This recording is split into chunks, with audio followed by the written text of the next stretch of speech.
Where does Dragon Ball cosmology scale to? It's 2024 and there are still people who say Dragon Ball cosmology caps at Low-Multiversal, which is totally wrong. So in this video I am going to scale Dragon Ball's cosmology and prove that how it is way bigger than you thought. Before starting the video I first need to explain one thing about the dimensional constructs. Firstly, we don't know how dimensions higher than 3D would look like, because we haven't seen it. But there are methods to scale it. If there is an infinite 2D dimensional construct and an infinite 3D dimensional construct, even if both are infinite, the 2D construct would still be smaller than the 3D construct. In similar way, an infinite 3D would be smaller than an infinite 4D. So if a 3D universe is infinite in size and there is a realm larger than the universe itself, we can just say that the specific realm is 4D because is larger than infinity itself. Now on to the scaling. Firstly, people need to accept that the Dragon Ball Databook is canon. Even if Akira Toriyama didn't write the Databook but he did supervised it, and even approved it, he approved it literally means he agrees with it. The Dragon Ball universe is divided into 3 parts: living world, afterlife, and Supreme Kai's realm. First comes the living world, which is also called as universe.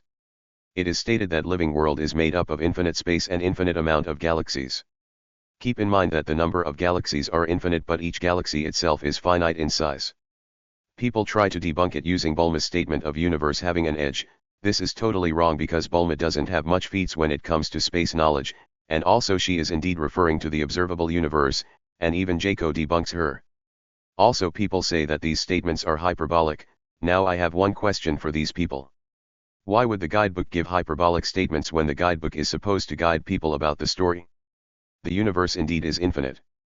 But this doesn't end here because there are multiple different dimensions within the living world, which is confirmed in both Busaga and Broly novel. In Busaga, Vegito states that these dimensions can crush the universe. Universe is infinite, the only thing that can crush an infinity is infinity itself, which means those dimensions are also infinite. There is also Dead Zone that is stated to be a hyperspace, but it is only in a filler arc, so I am not sure if it is canon or not. But still there are several infinite 3D dimensions in living world, which does put living world to 4D level. Keep in mind the part of living world where Goku and other people live is in fact 3D, but the overall living world would be 4D. Now on to afterlife. Afterlife has heaven, hell, Zeno Realm, King Kai's realm and Grand Kai's realm. The heaven is stated to be as large as the living world, which obviously puts hell also as large as the living world, making both of them infinite 4D. I am not sure about the exact size of Zeno and Kai's realm because I haven't found any statement yet. Hell and heaven both are 4D, but they are still lost in the vastness of the overall afterlife, which puts afterlife at 5D level. Supreme Kai's realm is floating in a space which is even larger than both afterlife and living world. This space is indeed the universe bubble. Now this space is larger than both afterlife and living world, which possibly puts it at 6 to 7D level. And there are 12 of these 6 to 7 dimensional universes. Then comes the Zeno's palace. We can see the universe bubbles there, but there is no confirmation that if they are actually the universe or not. But if we talk about Zeno's palace, it looks small, but when you enter it, it is way larger than you think, so it might be possible that these bubbles really are the universes. And if that's true, then it would put Zeno's palace at 8D level, and the overall Zeno's realm to be 9D. But it's just an assumption, there is no confirmation for this. So does this end here?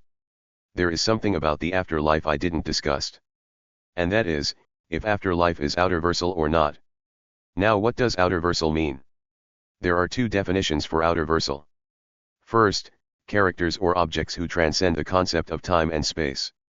And second is characters that transcend dimensionality and are beyond scientific definition. Both actually are same because dimensional construct would only exist in the presence of time and space. If you transcend the concept of time and space, you automatically transcend dimensionality. And here concept means rules or principles. So how does afterlife defies rules of time? In Busaga, Goku states that afterlife have no time.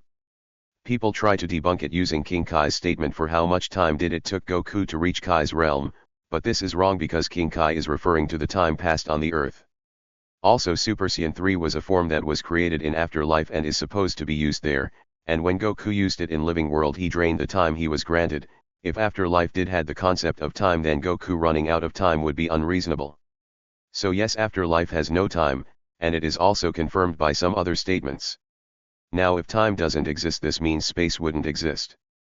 which means even matter would not exist, but afterlife defies it because there are celestial bodies in it, which means afterlife is defying the rules of time and space, and physical laws. Which according to the definition is outerversal. So yes, according to anime and manga statements, afterlife indeed is outerversal. And I don't really see any reason rejecting this argument, because there are literally proofs for it. This was all about the Dragon Ball cosmology. Thanks for watching.